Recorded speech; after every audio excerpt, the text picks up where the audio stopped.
السلام علیکم ناظرین، میں امید کرتا ہوں آپ سب لوگ خیریت سے ہوں گے۔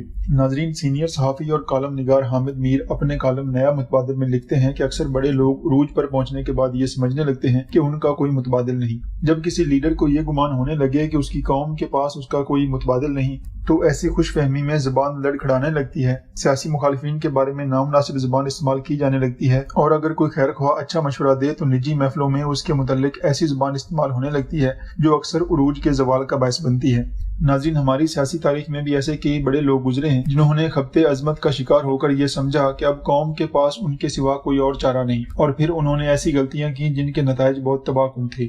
جیسے کہ پاکستان کے پہلے وزیر اعظم لیاقت علی خان کو قائد اعظم کی وفات کے بعد سیاستدانوں کے احتساب کا شوق چڑھا، اور انہوں نے 14 اگست 1949 کو عوامی نمائندوں کی نااہلی کا ایک قانون متعارف کروایا جو کہ پروڈا کہلایا، اور اسی قانون کے تحت انہوں نے کئی اہم سیاسی شخصیات کے خلاف مقدمات قائم کر دیے، اور فرتے جذبات میں آ کر وزیر اعظم لیاقت علی خان نے حسین شہید سہروردی کو پاگل کتا کہہ ڈالا، جس کی وجہ سے انہیں بہت تنقید کا سامنا بھی کرنا پڑا۔ مرکزی حکومت کے وزیر اطلاعات خواجہ شہاب الدین نے اسی تنقید کی وجہ سے ہفت روزہ گارڈین کے اشتہارات پر پابندی لگا دی، اور بعد ازاں یہ ہفت روزہ بھی سیاسی انتقام کے باعث بند کرا دیا گیا۔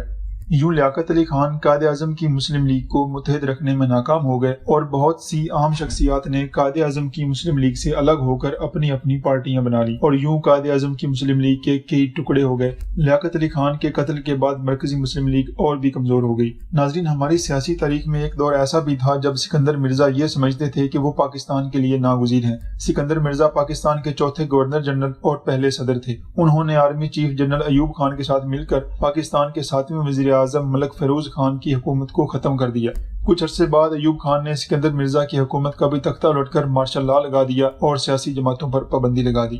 اس کے بعد ایوب خان خود کو پاکستان کے لیے ناگزیر سمجھنے لگے۔ انہوں نے سیاسی جماعتوں سے پابندی ہٹا کر مسلم لیگ پر قبضہ کر دیا۔ ان کی جماعت کنونشن مسلم لیگ کہلائی، جس میں ذوالفقار علی بھٹو بھی شامل تھے، جبکہ کئی لوگوں نے مسلم لیگ پر ایوب خان کا قبضہ تسلیم نہیں کیا، اور انہی لوگوں نے محترمہ فاطمہ جناح کو ایوب خان کے خلاف صدارتی الیکشن لڑنے پر مجبور کیا۔ اس الیکشن میں ایوب خان کے حامیوں نے محترمہ فاطمہ جناح کے لیے وہی الفاظ استعمال کیے جو لیاقت علی خان نے سہروردی کے بارے میں استعمال کیے تھے۔ ایوب خان یہ الیکشن جیت گیا اور پاکستان ہار گیا۔ لیکن ناظرین، تاریخ ہمیشہ اپنے آپ کو دہراتی ہے۔ چند سال بعد ہی تاشقند معاہدے کے خلاف عوامی تحریک چلی، اور بچے بچے کی زبان پر ایوب خان کے لیے وہی الفاظ تھے جو محترمہ فاطمہ جناح اور ان سے قبل سہروردی کے لیے استعمال کیے گئے تھے۔ جس نے بھی خود کو پاکستان کے لیے ناگزیر سمجھا، اسے کسی نہ کسی جانور سے تشبیہ دی گئی۔ پھر ایسا ہوا کہ جانور انسانوں پر حاوی ہوئے اور پاکستان ٹوٹ گیا۔